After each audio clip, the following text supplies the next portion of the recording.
Okay, so this problem is asking about a situation in which a wedding veil is being held up by balloons, and it's asking us to find what the volume of those balloons are going to be if the combined weight of those balloons and the veil is 0.4 kilograms.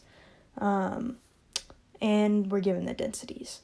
So the first thing I did was just take note of the fact that the mass of the balloon is going to be negligible for us to have enough information to solve the problem. But using that, we can continue on. So I drew a force diagram with the buoyant force pointing upwards and the weight of the veil, and then the weight of the helium pointing downwards.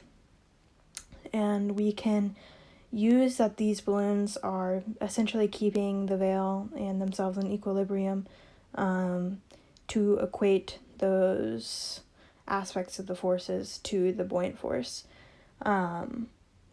So the first thing that we're going to want to do is basically replace the part of the equation that is equal to the mass of the helium with something that accounts for the volume and the density.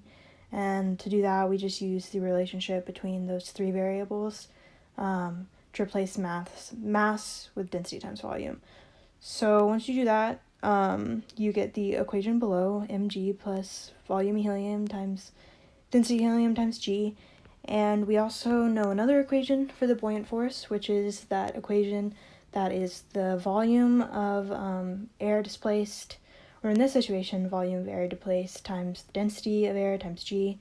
And the reason why we're using air, usually we're used to using water, so this can be kind of tricky to recognize. But in this case, the fluid is the air, so it'll work fine for us. So next thing we want to do is just equate those two equations, simplifying what we can, and you can see that g ends up canceled out. And then we're just going to want to solve for volume. So when we go through and solve for volume, we're given that volume equals mass over the density of the air minus the density of the helium. And so we have all of those variables given by the problem, so we can just plug in and solve that volume equals 0.39 meters cubed. So that's essentially the answer to the problem.